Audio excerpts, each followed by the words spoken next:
Bom dia, querido irmão, querida irmã, você que nos acompanha nesse momento pelas ondas da Rádio Comunidade FM, pela web rádio Nossa Mãe de Birité. Seja bem-vindo ao nosso programa O Pão da Palavra. Sou o Padre Frei Inácio José, pároco da paróquia de Nossa Senhora das Mercês, Arquidiocese de Belo Horizonte. Seja bem-vindo, seja bem-vinda. Hoje estamos celebrando a solenidade de todos os santos e santas de Deus. Esta festa, que normalmente é celebrada liturgicamente no dia 1º de novembro, nós aqui na Igreja do Brasil transferimos esta festa para o domingo mais próximo, a fim de que todos os fiéis possam participar e possam celebrar. Hoje nós temos na primeira leitura o texto de Apocalipse, capítulo 7, versículo 2 a 4 e versículo 9 a 14. Que nos mostra uma grande multidão que ninguém podia contar. Entre as visões das catástrofes do fim do mundo, que João Vidente tem, surge a visão da glória dos eleitos, fruto da salvação que vem de nosso Deus e do Cordeiro. Apocalipse 7:10. Por seu sacrifício, o Cordeiro venceu a morte. Desta vitória participam os que, especialmente no sacrifício do martírio, branquearam suas vestes no sangue do Cordeiro. Não, o número dos eleitos é o que esta leitura quer mostrar, mas a vitória sobre as forças que se opõem a Cristo e sua comunidade. O livro do Apocalipse, escrito justamente numa linguagem apocalíptica no século I depois de Cristo, por causa da tremenda perseguição que os cristãos estão sofrendo por conta do Império Romano, este texto quer ser um texto de esperança e suscitar no coração de quem lê e de quem ouve esta palavra a esperança da vitória final de Cristo, apesar da perseguição.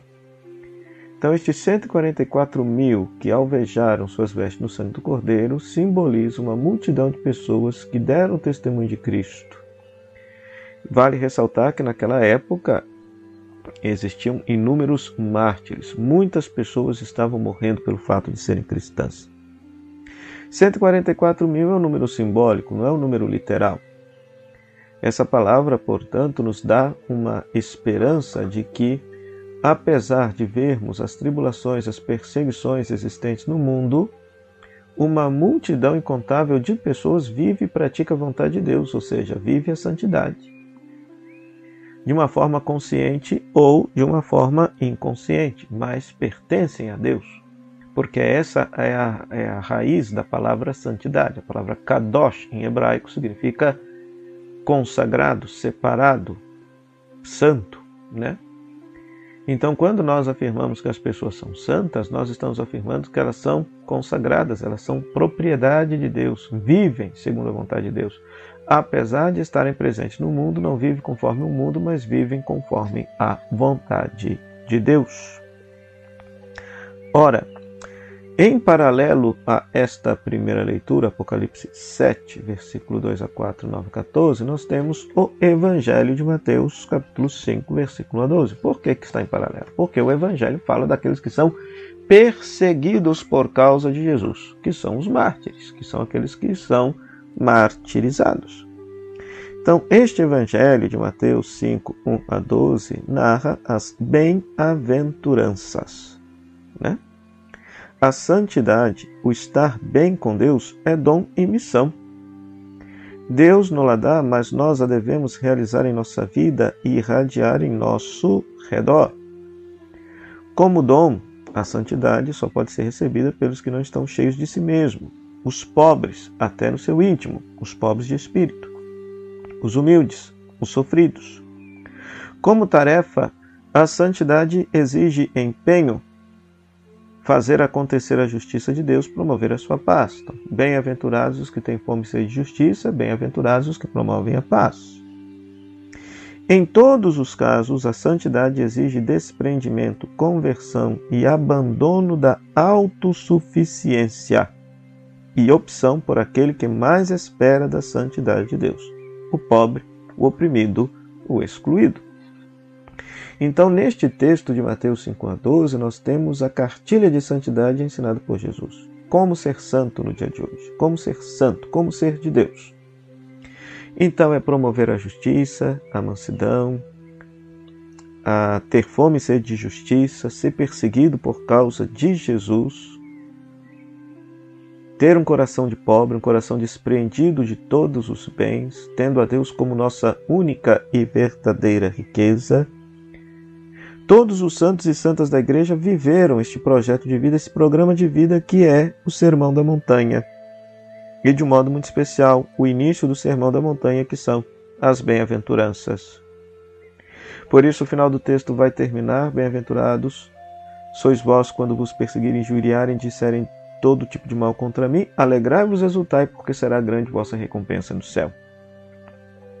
Então o santo sabe, aquele que pertence a Deus sabe, que neste mundo que tantas vezes é avesso a Deus e a sua santa vontade, a sua riqueza, a sua consolação não será neste mundo, como tantas propostas religiosas falsamente apregoam no dia de hoje. Não. Mas a verdadeira riqueza, a verdadeira felicidade se encontrará junto a Deus no céu, pois é Ele que haverá de preencher e satisfazer totalmente a nossa existência.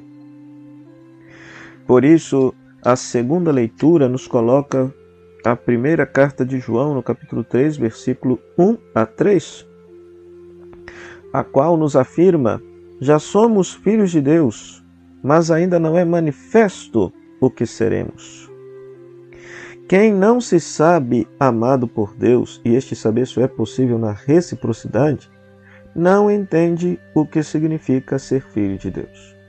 Então nós somos amados de Deus. E quantas vezes nós, na nossa prática religiosa, na nossa vida de fé, a gente não faz uma verdadeira e profunda experiência do amor de Deus. Isso precisa ser corrigido. O dia que nós verdadeiramente nos descobrirmos amados gratuitamente, misericordiosamente por Deus, que o amor de Deus por nós é imerecido, é misericordioso, a nossa vida espiritual dá uma verdadeira guinada, uma revolução copernicana em nossa vida espiritual. E sabe quem o pratica. Ou seja, quem pratica o amor descobre-se filho de Deus, amado de Deus. Mas esse saber fica ainda velado, pois só na glória é que se manifesta em plena clareza. Mas na esperança já participamos da santidade de Deus, se vivermos como seus filhos. Ou seja, João aqui, de certa maneira, o autor desta carta, ele está utilizando uma linguagem um tanto quanto escatológica, ou seja, do fim dos tempos, uma linguagem que nos remete àquilo que haverá de se tornar definitivo na vida de cada um. Somos filhos de Deus, mas ainda não se manifestou esta glória em nós. Somos filhos de Deus desde o nosso batismo, desde o dia em que fomos batizados. Deus nos adotou como filhos e nos dará a herança